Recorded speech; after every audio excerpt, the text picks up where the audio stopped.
ایک آدمی کو یا 30 دن میں 30 آدمی کو لے لے یہ بھی کافی ہو جائے گا۔ حضرت مولانا اشرف علی تھانوی رحمہ اللہ دار الفتوا کے اندر لکھتے ہیں کہ ایک ہی آدمی کو ایک ہی دن میں نہ دیا جائے، ایک ہی دن میں نہ دیا جائے، بلکہ اس کو 30 دنوں کے اندر دے دیا جائے تو اچھا ہے، اور 30 آدمی کو بھی اگر دے دیا جائے تو بھی اچھا ہے۔ آگے کہتے ہیں اب علی سفر، اگر کوئی سفر پر جا رہا ہے وہ بھی روزہ چھوڑ سکتا ہے۔ 2 دن کا سفر ہے، کوئی ممبئی جا رہا ہے، کوئی دلی جا رہا ہے، ٹرین میں ہے، بس میں ہے، تو وہ روزہ چھوڑ سکتا ہے جب تک وہ سفر میں ہے۔ لیکن یہ جو ہم نے روزہ چھوڑا ہے اس کو رکھنا کب ہے؟ اس کو عید کے بعد رکھنا ہے۔ اگر ایک روزہ چھوڑا ہے تو عید کے بعد ایک روزہ رکھ لیں، 2 روزہ چھوڑا ہے تو 2 روزہ عید کے بعد رکھ لیں۔ فَعِدَّةٌ مِّنْ أَيَّامٍ أُخَرَ، بس ان دنوں کو پورا کرو دوسرے ایام میں، یعنی عید کے بعد جو ہے روزہ رکھ لیں۔ آگے کہتے ہیں وَعَلَى الَّذِينَ يُطِيقُونَهُ فِدْيَةٌ طَعَامُ مِسْكِينٍ، اور جو لوگ طاقت رکھتے ہیں، اس آیت کو ذرا سمجھانا پڑے گا کہ الَّذِينَ يُطِيقُونَهُ فِدْيَةٌ طَعَامُ مِسْكِينٍ، اس آیت میں تو صاف طور پر یہ ہے کہ جو لوگ روزے کی طاقت رکھتے ہیں پھر بھی وہ روزہ اگر نہیں رکھتا ہے، فِدْيَةٌ طَعَامُ مِسْكِينٍ، تو وہ مسکینوں کو کھانا کھلا دے معاف ہو جاتا ہے۔ اس آیت میں یہ مطلب نکلتا ہے، یعنی اس آیت میں جو بات ثابت ہوتی ہے۔ لیکن صحابہ کرام یہ کہہ رہے ہیں کہ یہ جو آیت نازل ہوئی تھی یہ شروع رمضان کی بات ہے، جب روزہ فرض ہوا تھا اس وقت یہ آیت نازل ہوئی تھی۔ لیکن آگے چل کر جب یہ آیت نازل ہوئی، کون سی آیت؟ فَمَنْ شَهِدَ مِنْكُمُ الشَّهْرَ فَلْيَصُمْ، تو پھر یہ حکم ختم ہو گیا، منسوخ ہو گیا۔ جیسے کہ پہلے زمانے میں اللہ کے رسول صلی اللہ علیہ وسلم کے زمانے میں جو ہے نماز کے اندر سلام کرنا درست تھا، لیکن آگے چل کر سلام کرنا منع ہو گیا نماز کے اندر۔ تو اس آیت میں مفسرین نے یہ مطلب نکالا ہے وَعَلَى الَّذِينَ لَا يُطِيقُونَ، لا نہیں ہے، مفسرین نے اس کو محذوف رکھ کر بڑھایا کیا؟ وَعَلَى الَّذِينَ لَا يُطِيقُونَهُ فِدْيَةٌ طَعَامُ مِسْكِينٍ، کہ جو لوگ طاقت نہیں رکھتے بیماری کی وجہ سے، طاقت نہیں ہے روزہ رکھنے کی، وہ مسکینوں کو کھانا کھلا دے 30 دن، 2.25 کلو گیہوں کر کے 1 دن کا۔ بیمار ہے وہ آدمی نہیں رکھ سکتا، مر جائے گا روزہ رکھنے کی وجہ سے، تو پھر وہ مسکینوں کو فقیروں کو کھانا کھلا دیں۔ فَمَن تَطَوَّعَ خَيْرًا، دیکھیں آگے پھر وضاحت کر رہے ہیں اور اللہ تعالیٰ یہ کہہ رہے ہیں فَمَن تَطَوَّعَ خَيْرًا فَهُوَ خَيْرٌ لَهُ، اور جو شخص اچھا کام کرے، تطوع خیرا فهو خیر لہ، تو اس کے لیے اچھائی بہتر ہے۔ رمضان میں بہت سارے لوگ ہیں نماز پڑھتے ہیں اور عبادات کرتے ہیں، اس کے لیے اچھا کام ہے۔ رمضان کے باہر عید کے بعد بھی جو لوگ جو ہے نمازیں پڑھتے ہیں، روزہ بھی رکھتے ہیں، وہ لوگ بھی اچھا کام کرتے ہیں۔ اللہ فرما رہے ہیں اس کے لیے وہ اچھا ہوتا ہے، نیکی کا کام ہوتا ہے۔ لیکن شب برات کے روزہ رکھ کے، محرم کے روزہ رکھ کے، ہر مہینے میں 3 دن روزہ رکھتے ہیں، ٹھیک ہے، اچھا کام ہے، لیکن نفل روزہ رکھتے ہوئے فرض روزے کو چھوڑ دینا یہ بہت بری چیز ہے۔ ہماری عادت کیا ہے؟ ہم نفل روزہ 1 یا 2 رکھ لیتے ہیں رمضان سے پہلے جیسے رکھتے ہیں، جیسے کہ شب برات میں بہت سارے لوگوں نے روزہ رکھا تھا، محرم میں روزہ رکھا تھا، اور جیسے ہی روزہ آتا ہے ہم نے کیا کر دیا؟ روزہ کو چھوڑ دیا، یعنی ہم نے نفل کو پکڑ لیا اور فرض کو کیا کر دیا؟ چھوڑ دیا۔ ابھی جیسے تراویح ہے، کیا ہے؟ سنت مؤکدہ ہے کہ نہیں ہے؟ تراویح سنت مؤکدہ ہے، بعض لوگوں نے واجب بھی کہا ہے،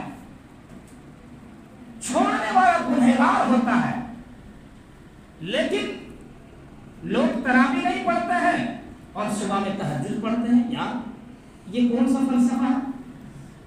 ٹھیک ہے تہجد پڑھے، منع نہیں ہے، بہت زیادہ نہیں تراویح چھوڑ کر کیسے تہجد ہے؟ تراویح چھوڑنا گناہ ہے، یہ گناہ کو چھوڑ کر تم نفل کو پڑھتے ہو۔ یہ جو ضروری قرار دیا گیا جس میں گناہ ملتا ہے چھوڑنے کی وجہ سے، اس کو پڑھ لیں۔ پھر اگر آپ کا دل کرے تہجد پڑھنے کا تو بالکل پڑھیں، بہت زیادہ نیکی ہے۔ جو لوگ تراویح بھی پڑھتے ہیں اور تہجد بھی پڑھتے ہیں اس کے لیے بہت اچھا کام ہے، بہت بہتر کام ہے، اس کے لیے بہت زیادہ نیکی ہے۔ لیکن جو لوگ تراویح نہیں پڑھتے ہیں اور پھر تہجد میں آتے ہیں، ایک سنت مؤکدہ کو ختم کر کے پھر نفل میں شامل ہوتے ہیں۔ اللہ نے تو یہ نہیں کہا کہ تم نفل پڑھو، وہ تو اللہ کے رسول کے بتائے ہوئے طریقے پر ہم چل رہے ہیں کہ بھائی اگر کوئی تہجد پڑھتا ہے تو اس کو نیکی بہت زیادہ ملتی ہے، نہیں اگر پڑھتا ہے تو گناہ بھی نہیں ہے۔ لیکن تراویح اگر کوئی نہیں پڑھتا تو پھر گناہ ملتا ہے۔ تو اس لیے ذرا سمجھیں، اگر ہم تہجد پڑھتے ہیں تو تراویح بھی پڑھیں۔ تو اسی لیے سنت مؤکدہ کو ختم کر کے چھوڑ کر کے جو آدمی نفل پڑھتے ہیں کیا فائدہ ہوگا اس کا؟ جو آدمی فرض روزے کو چھوڑ کر وہ نفل روزہ رکھتا ہے کیا فائدہ ہوگا اس کا؟ اسی لیے تو حدیث کے اندر موجود ہے کہ جو آدمی فرض روزہ رکھتا ہے اور پھر وہ نفل بھی رکھتا ہے بعد میں، تو وہ نفل روزے کے اندر جو کمی ہوتی ہے فرض میں، وہ نفل کے ذریعے سے پورا ہو جاتا ہے کہ نہیں ہوتا؟ اب جو آدمی فرض نماز کو پڑھتا ہے پھر وہ نفل بھی نماز پڑھتا ہے، تہجد بھی پڑھتا ہے، اشراق بھی پڑھتا ہے، چاشت بھی پڑھتا ہے، تو فرض میں جو کمی ہوئی تھی وہ اس کے ذریعے سے پورا ہو جاتا ہے۔ لیکن کوئی فرض کہیں چھوڑ کر نفل کو شروع کر دے تو بھائی کیا فائدہ ہوگا؟ کوئی فائدہ نہیں۔ آگے کہہ رہے ہیں وَأَن تَصُومُوا خَيْرٌ لَكُمْ إِن كُنتُمْ تَعْلَمُونَ۔ یہ جو ہم نے کہا کہ بیماری کی وجہ سے آدمی روزہ چھوڑنا چاہے تو چھوڑ سکتا ہے۔ کوئی آدمی سفر دلی بمبئی کا سفر میں ہے، وہ اگر روزہ چھوڑنا چاہے تو چھوڑ سکتا ہے، قرآن اجازت دیتی ہے۔ لیکن ایسا بھی کوئی آدمی ہے کہ وہ سفر میں ہے لیکن روزہ نہیں چھوڑتا۔ ایک آدمی بیمار ہے پھر بھی روزہ نہیں چھوڑتا، وہ روزے میں ہے اور وہ اللہ کے لیے ہے۔ اللہ کیا فرما رہے ہیں؟ اس کے لیے خوشخبری ہے وَأَن تَصُومُوا خَيْرٌ لَكُمْ، اور تم روزہ رکھتے ہو یہ تمہارے لیے بھلائی ہے، ان کنتم تعلمون، اگر سے تم جانتے ہو روزے کی فضیلت ہو۔ بھائی وہ آدمی بیمار ہے پھر بھی روزہ رکھ رہا ہے تو اس کے لیے اچھا ہے، اللہ فرماتے ہیں اس کو ڈبل نیکی دیا جائے گا۔ وہ بیمار ہے پھر بھی روزہ رکھ رہا ہے، سفر میں ہے، تکلیف میں ہے، پھر بھی روزہ رکھتا ہے، تو ایک تو تکلیف کا ثواب اور ایک تو روزہ کا ثواب۔ آگے کہہ رہے ہیں اللہ شہر رمضان الذی انزل فیہ القرآن ہدی للناس وبینات من الہدی والفرقان۔ اللہ تعالیٰ نے مضمون کو بدل دیا اور بدل کر قرآن کے بارے میں یہ کہہ رہے ہیں کہ یہ جو قرآن نازل ہوئی ہے یہ رمضان کے مہینے میں ہوئی اور خاص کر شب قدر میں نازل ہوئی ہے۔ شب قدر میں 5 دن آتے ہیں، 5 دنوں میں سے کون سا دن ہے یہ پتہ نہیں ہے، قرآن میں یہ نہیں ہے کہ کون سے دن میں نازل ہوئی ہے۔ البتہ قرآن میں اتنا تو ہے کہ شب قدر میں قرآن نازل ہوئی ہے۔ اب شب قدر میں کیسے معلوم ہوا؟ قرآن کریم کی آیت ہے إِنَّا أَنزَلْنَاهُ فِي لَيْلَةِ الْقَدْرِ وَمَا أَدْرَاكَ مَا لَيْلَةُ الْقَدْرِ لَيْلَةُ الْقَدْرِ خَيْرٌ مِّنْ أَلْفِ شَهْرٍ۔ قرآن میں ہے کہ قرآن کو ہم نے شب قدر میں نازل کیا، ان 5 دنوں میں سے کوئی کسی دن میں۔ تو اس لیے اللہ یہاں کہہ رہے ہیں شہر رمضان الذی انزل فیہ القرآن، اور رمضان کا مہینہ وہ ہے جس میں قرآن کو نازل کیا گیا، ہدی للناس، لوگوں کے لیے یہی قرآن ہدایت ہے، وبینات من الہدی والفرقان، اور اس میں ہدایت واضح ہے، صاف ستھری وضاحت ہدایت ہے قرآن میں۔ جو آدمی قرآن کو پڑھتا ہے، سمجھتا ہے اور اس پر عمل کرتا ہے وہ آدمی ہدایت پر ہے، ہدایت یافتہ ہے۔ والفرقان، اور یہ کتاب حق و باطل کے درمیان فرق کر دیتا ہے، قرآن میں ہی سارے کچھ ہے، جو بھی ہے اسلامی کے نظام ہے یہ ساری کتاب کے اندر یعنی قرآن میں موجود ہے۔ دنیا میں انسان کو کیسا رہنا چاہیے، کیسا نہیں رہنا چاہیے، کیا کرنا چاہیے، کیا نہیں کرنا چاہیے، کیا کھانا چاہیے، کیا نہیں کھانا چاہیے، کیا پہننا چاہیے، کیا نہیں پہننا چاہیے، اسلامی نظام ساری یہ کتاب میں موجود ہے۔ تو اللہ فرما رہے ہیں والفرقان، اس کتاب میں تفریق کر دیتی ہے حق اور باطل کے درمیان، حق کیا ہے باطل کیا ہے یہ سارے کے درمیان فرق کر دیتا ہے۔ فمن شہد منکم الشہر فلیصم، پر جو شخص رمضان کے مہینے کو پائے فلیصم، وہ چاہے روزہ رکھے، اس کے لیے وہ روزہ رکھنا ہے۔ جو رمضان کے مہینے کو پاتا ہے وہ روزہ رکھتا ہے، اور عموماً ہر مسلمان کے لیے یہ فرض ہے، جو آدمی بالغ ہے عاقل ہے اس کے لیے روزہ رکھنا فرض عین ہے، جو آدمی روزہ نہیں رکھتا وہ گنہگار ہے۔ ومن كان مريضا او على سفر فعدة من ايام اخر، اور جو شخص بیمار ہو جائے یا سفر پر ہے فعدة من ايام اخر، تو وہ پورا کرے اپنے روزے کو دوسرے دن یعنی عید کے دوسرے دن۔